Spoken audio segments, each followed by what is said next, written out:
Sobat Elmasta yang budiman, kali ini kita akan membahas tentang maraknya percakapan publik tentang pemakzulan wakil presiden, baik yang beredar di tengah masyarakat, di media sosial, aktivis demokrasi, sejumlah tokoh politik, hingga pensiunan TNI.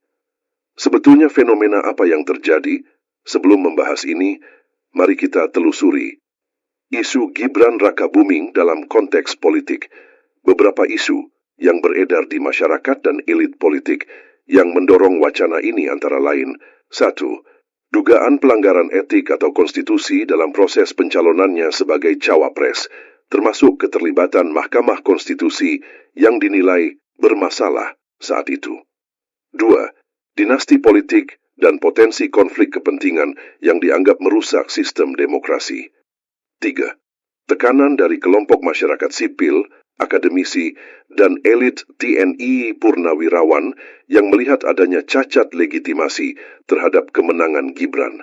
Namun, hingga saat ini, tidak ada satupun putusan hukum tetap yang menyatakan Gibran melakukan pelanggaran hukum, baik pidana atau perbuatan tercela. Hal berikut yang perlu dicermati adalah landasan konstitusional terkait pemakzulan wakil presiden.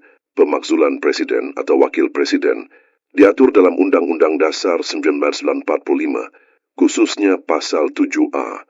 Presiden dan atau wakil presiden dapat diberhentikan dalam masa jabatannya oleh MPR atas usul DPR apabila terbukti telah melakukan pelanggaran hukum berupa pengkhianatan terhadap negara, korupsi, penyuapan, tindak pidana berat lainnya. Tapi memang, dalam beberapa waktu terakhir, dinamika politik nasional Indonesia menunjukkan tensi yang menarik untuk dicermati, terutama pasca pemilu 2024. Salah satu peristiwa yang menonjol adalah pernyataan sikap dari sejumlah purnawirawan TNI yang terangkum dalam Mosi 8 Butir, yang ditujukan kepada Presiden Prabowo Subianto.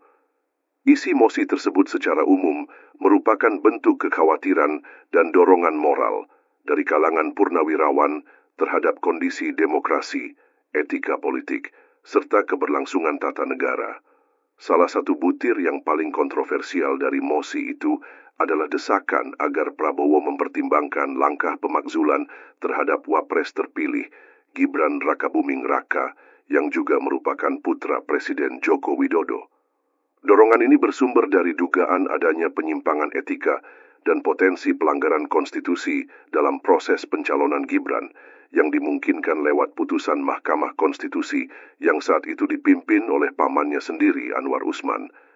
Sebagai respons terhadap tekanan politik ini, Prabowo memilih untuk tidak menanggapi secara langsung, melainkan menyampaikannya melalui Wiranto yang saat ini menjabat Ketua Dewan Pertimbangan Presiden atau One Team Press. Dalam pernyataan yang disampaikan oleh Wiranto, Prabowo menyatakan menghormati hak berekspresi para purnawirawan, termasuk kritik dan saran terhadap pemerintahan. Namun, Prabowo juga menegaskan bahwa proses politik dan hukum telah berjalan, termasuk keputusan KPU dan Mahkamah Konstitusi. Dalam hal Gibran, tidak ada dasar hukum yang cukup kuat untuk memakzulkannya, mengingat prosesnya sudah dikukuhkan secara sah menurut ketentuan perundang-undangan yang berlaku saat ini. Kalau kita cermati, pernyataan melalui Wiranto ini adalah langkah politik yang hati-hati. Prabowo berupaya menjaga hubungan dengan purnawirawan yang notabene memiliki posisi strategis dalam persepsi publik dan militer. Tapi di sisi lain, tidak membuka celah perpecahan internal, mengingat posisi Gibran adalah hasil dari kompromi politik dan bagian dari dukungan Presiden Jokowi. Secara implisit, Prabowo tampaknya sedang berupaya menjaga stabilitas koalisi dan kesinambungan kekuasaan tanpa menciptakan konflik terbuka dengan kelompok purnawirawan maupun dengan Jokowi dan Gibran. Sejak era reformasi, Indonesia telah berupaya memisahkan militer dari politik praktis melalui doktrin dui fungsi ABRI yang dihapus. Namun, pengaruh militer di ranah politik tetap terasa, terutama melalui figur-figur purnawirawan yang masih aktif dalam kehidupan politik dan sosial. Dalam konteks ini, purnawirawan TNI, khususnya yang berasal dari generasi reformasi dan sebelumnya, tetap merasa memiliki hak moral untuk mengingatkan pemimpin nasional, terutama terkait pelanggaran konstitusi atau praktik politik yang dianggap menyimpang. Prabowo sendiri adalah purnawirawan jenderal. Ia memahami betul bahasa dan logika komunitas ini.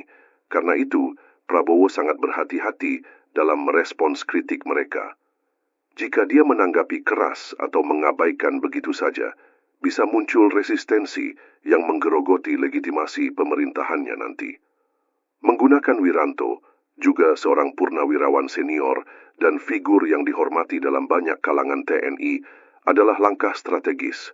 Artinya, Prabowo tetap menghormati aspirasi mereka, tapi tetap mengendalikan arah narasi agar tidak memperkeruh stabilitas politik nasional. Dari cara Prabowo menyikapi, tampang tadi ia ingin mengkonsolidasikan kekuasaan dengan cara inklusif, merangkul sebanyak mungkin pihak, termasuk para purnawirawan tanpa membuka konflik baru. Sekarang mari kita lihat seperti apa implikasi hukum dan politiknya. Dari sisi hukum, mosi yang mendorong pemakzulan Gibran sebenarnya problematis. Wakil Presiden baru bisa dimakzulkan apabila melanggar hukum berat seperti pengkhianatan negara, korupsi, penyuapan, tindak pidana berat lainnya, atau melakukan perbuatan tercela, dan itu harus diputuskan lewat proses Mahkamah Konstitusi sesuai Undang-Undang Dasar 1945 Pasal 7A dan 7B. Kasus dugaan pelanggaran etika dalam proses pencalonan seperti keputusan Mahkamah Konstitusi terkait usia minimal capres-cawapres tidak serta-merta menjadi dasar hukum untuk pemakzulan. Dari sisi politik, ada yang lebih penting untuk dicermati. Mosi ini dapat mengirim pesan ke publik bahwa pemerintahan Prabowo Gibran akan terus berada dalam sorotan, terutama dalam hal integritas dan legitimasi. Isu ini bisa dipakai sebagai alat tekanan politik ke depan, misalnya oleh oposisi atau kelompok masyarakat sipil, untuk menuntut akuntabilitas lebih tinggi dari Gibran. Jika Prabowo gagal mengelola ini dengan baik, bisa terjadi fragmentasi elite, terutama dari kalangan militer purnawirawan yang berpotensi membentuk poros alternatif dalam arena politik nasional. Kesimpulan, Prabowo saat ini berada di posisi sangat kompleks, antara memenuhi ekspektasi purnawirawan sebagai basis moral, menjaga hubungan politik dengan Jokowi dan keluarganya demi stabilitas, serta membangun pemerintahannya sendiri yang kuat. Dengan menugaskan Wiranto untuk menjawab, Prabowo menciptakan jarak politik antara dirinya dengan kontroversi, sambil tetap mengakui pentingnya aspirasi purnawirawan. Kedepan, sikap Prabowo terhadap isu ini akan menentukan apakah ia memilih jalan koalisi besar pragmatis atau mempertahankan idealisme reformasi dalam hubungan sipil militer yang lebih profesional.